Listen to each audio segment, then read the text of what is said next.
What if the biggest challenge in your marriage is not your partner, but what you both inherited?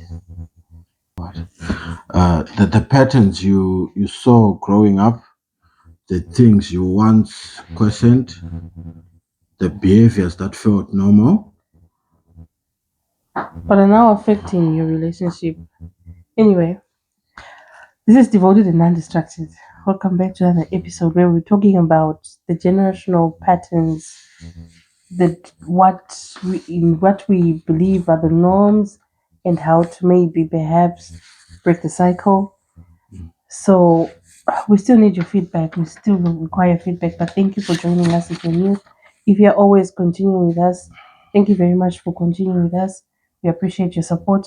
Keep on supporting us as we grow in this being devoted and undistracted and being intentional in all that we do, whether be it a single relationship, an engagement phase or marriage phase, and maintaining them Courtship phase. courtship phase and maintaining the marriage to bring out great marriages ahead.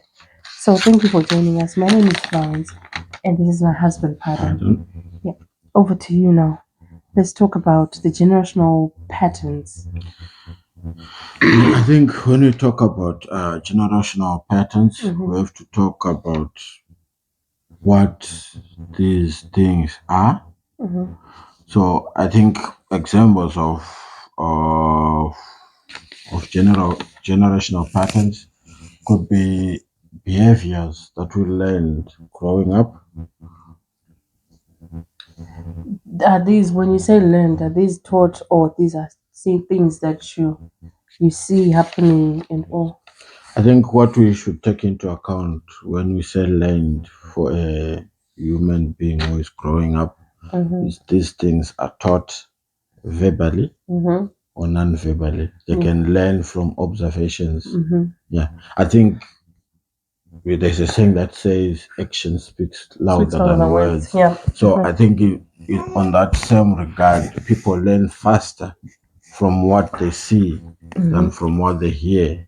Yes. Yeah, Mm-hmm. just like a child when they're growing up, if they see a candle there, they want to touch the fire because they don't know what the fire is. But if Yes. you stand there and say, don't touch, They won't touch it. they won't know. No, they will touch it because they won't know what happens. What happened to the But fire? when they go and touch it, they've learned their lesson. You have told them, but they didn't They didn't listen. They listen. heard you, but they didn't take it into account. But what they saw, what they discovered when they got to the candle, to the fire, the pain is what teaches them. So I think in The the heat. same way, kids growing up, they learn more from what they observe their parents doing, Mm-hmm. how the father treats the mom, Mm-hmm. how the mom treats the father. Mm-hmm. Yeah. Great. So yeah, that's like what we saw in the. I spoke about parents. They can also learn from neighbors, from like the community. I would say Mm-hmm. they are be it extended relatives. In our culture, we have ana sekuru, ana tete. Those Mm-hmm. are people we learn from as well. So we learn certain behaviors from them. Yeah. Okay.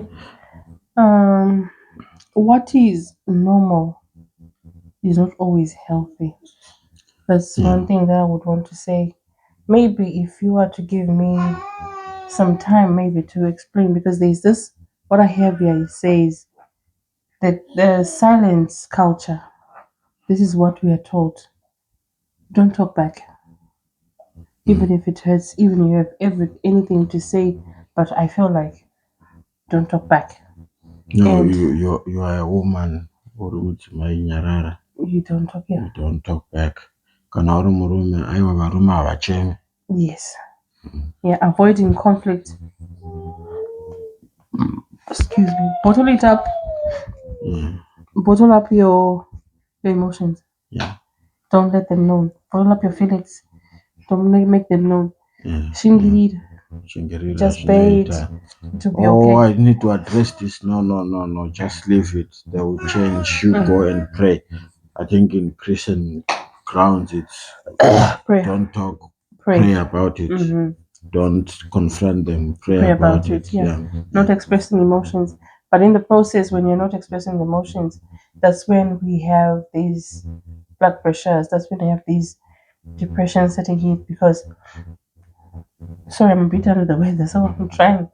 Uh, that's when you have these blood pressures and all sorts of pressures that are coming up.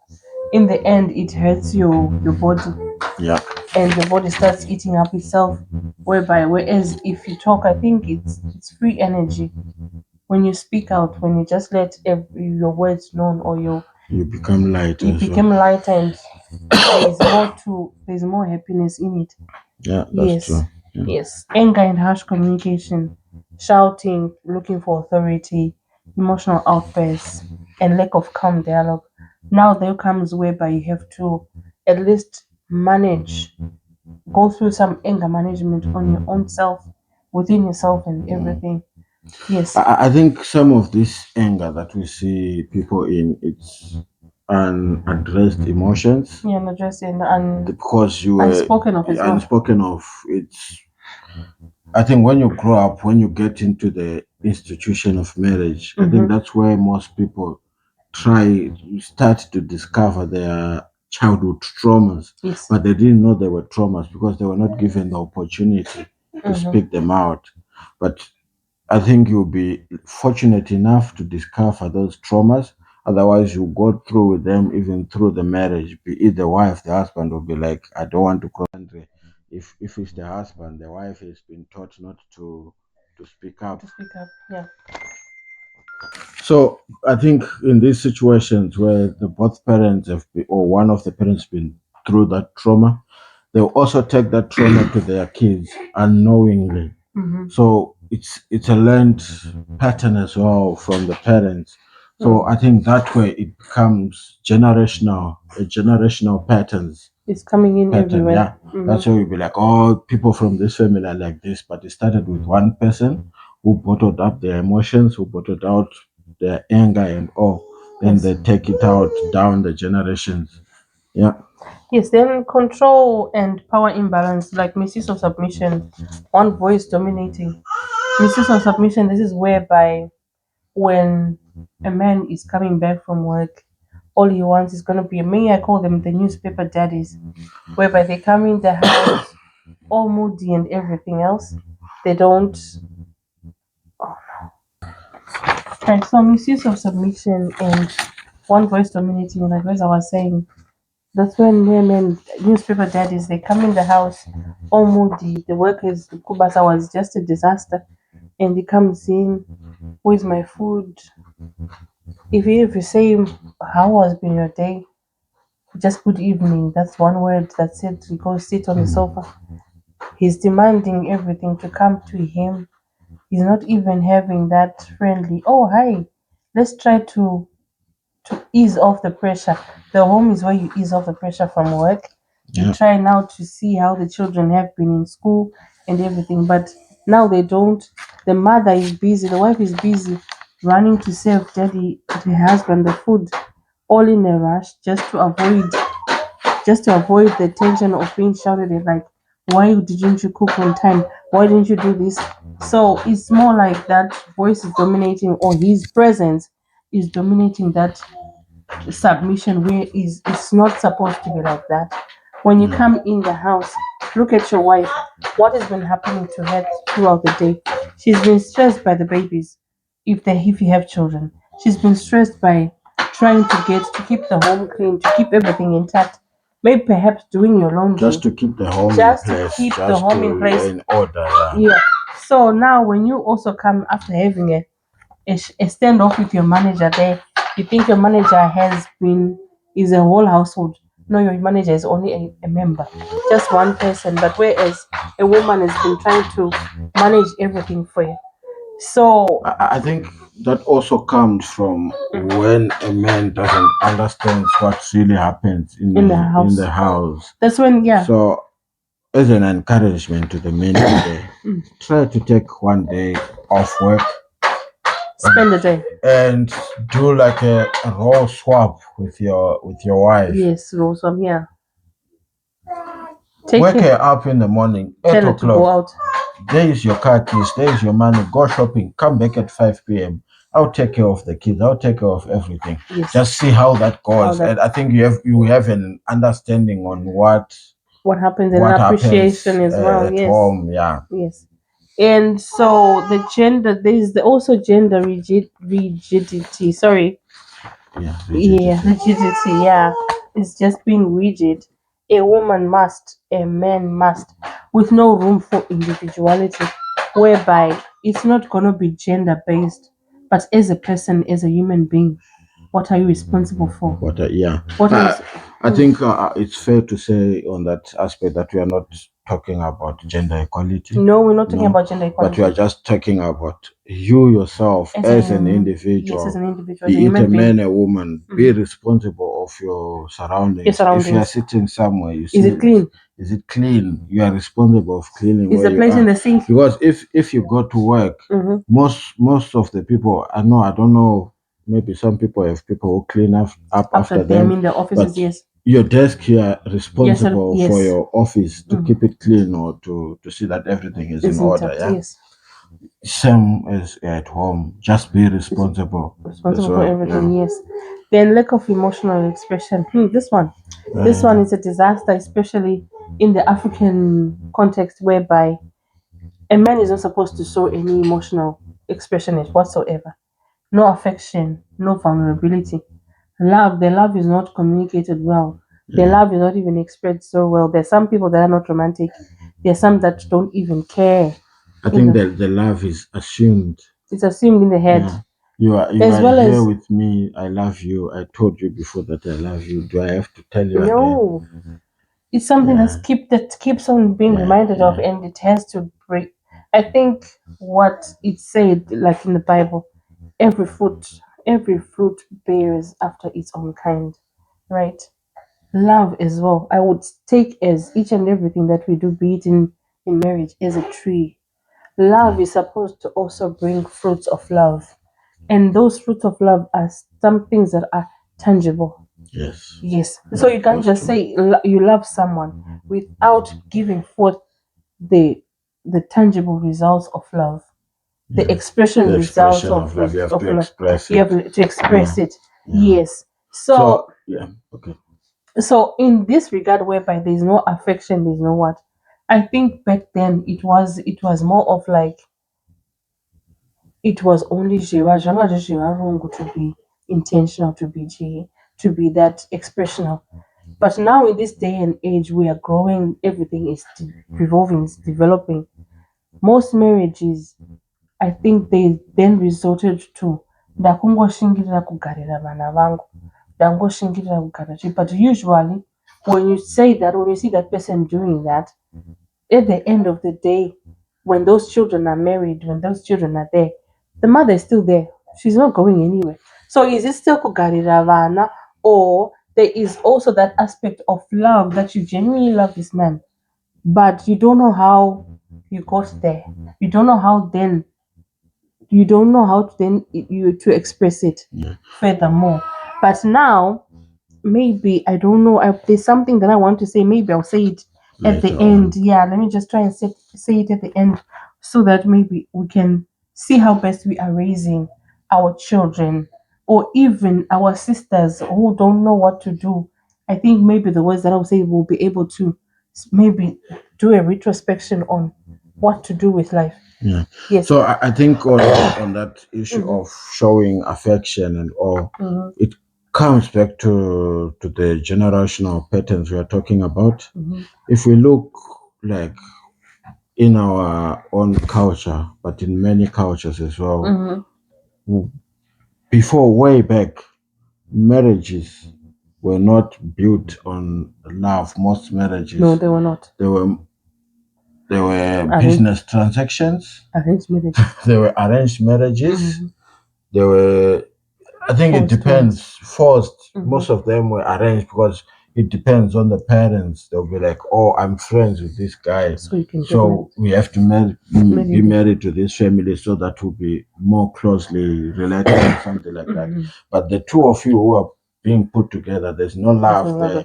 So there's no where point where you have to show affection because you didn't build that on love. But those are patterns from way before. When the kids were brought up in those marriages, they didn't look at how these marriages start. They just saw how these people treated each other. And they just carried that because they thought, oh, a wife is supposed to be treated this way, a husband is supposed to be treated this way. Then we carry that on and on and on and on and on. I think even now, even though when you start with love, but the teaching that you have at the back of the mind is the husband must do this, the wife must do this.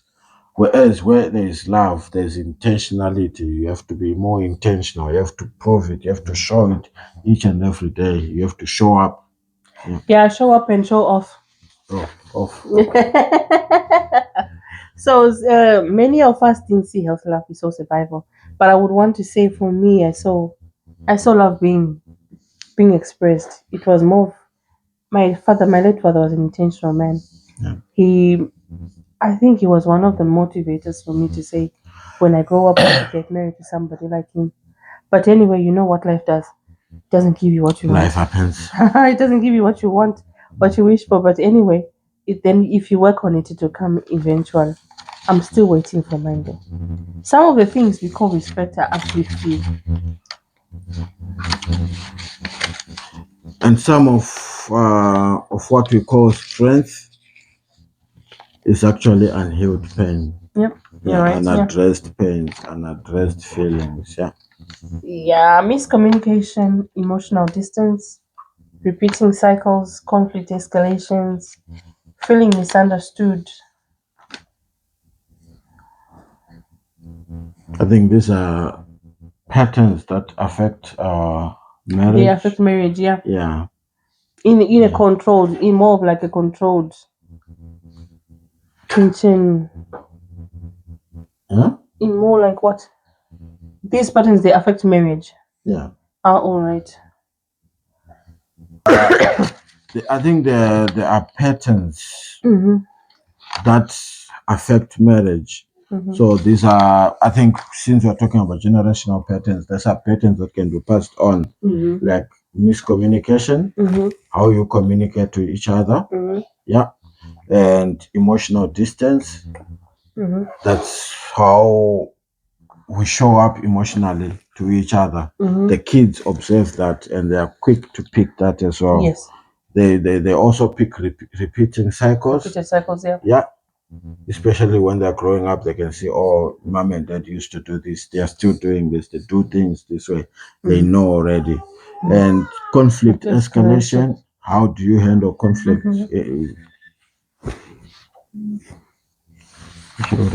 How do we help? How do we help?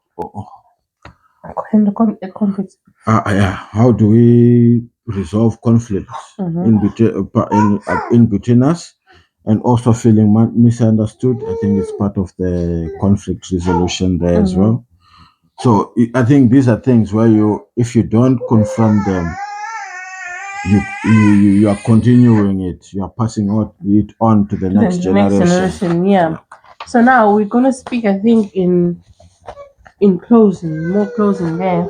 We're gonna speak about breaking the cycle. So what do we do to break the cycles? Awareness. The practical steps are raising awareness, Yeah. having honest conversations, Yeah. and unlearning harmful beliefs. Yes. If you can identify, you have to identify them yourself first, the beliefs that you have, like your self introspection. Then you identify those and you unlearn them. You can identify them yourselves, or somebody can, like your partner can maybe raise, but I don't like this. Can we try to unlearn it?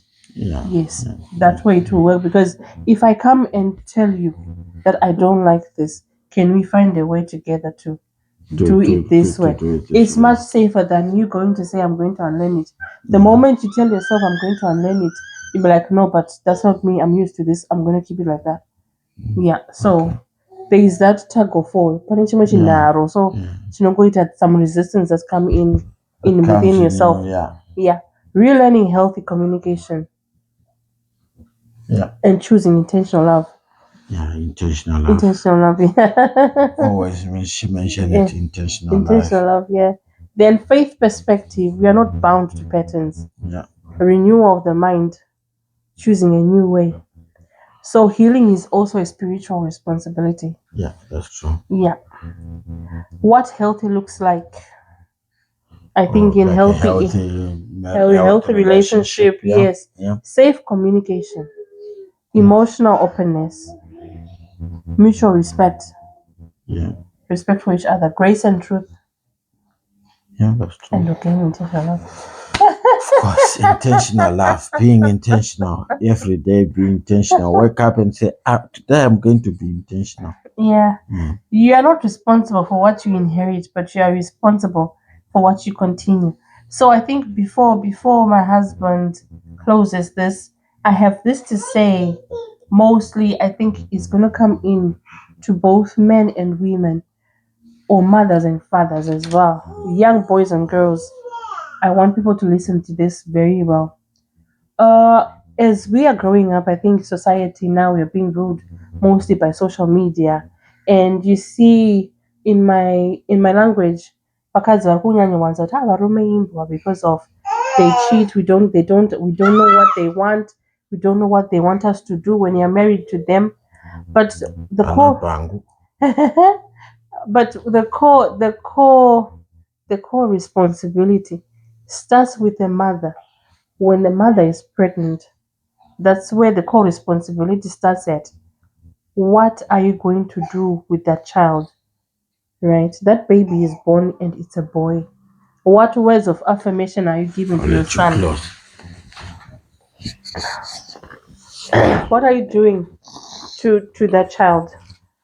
Are you telling them that bottle up your emotions, don't talk back, and don't give a care in the world? You are the owner of it all. You can do what you want. That way, it then brings out where men, when they grow up, they're not responsible for anything. That's when anogona kuita multiple women, and when that woman comes in, or even your future daughter-in-law comes in to say, "Mama, I've seen this and this and this," you can't even protect your daughter-in-law. All you know to protect is your son. You're scared for your son's life, and now our daughters that we raise now are the ones now fighting and carrying the burden of the family that you're supposed to be protecting yourself.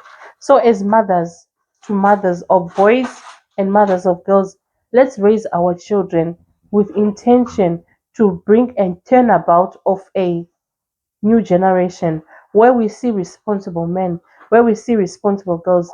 And we're also having these issues whereby we say the Amatukas, the children born in the 2000s, they can't be taught what to do. They have a sharp tongue.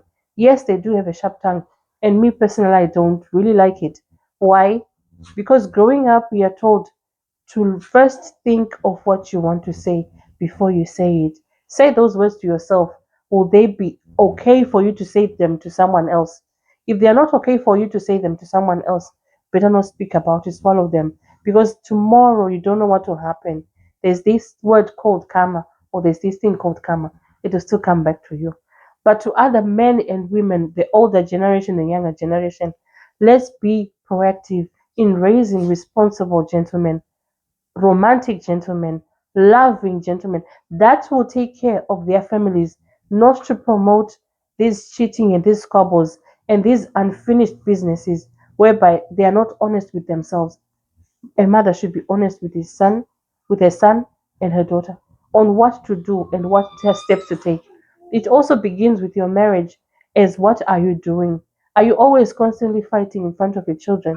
There are some things that I don't mean to say I have a perfect marriage. I'm working towards it.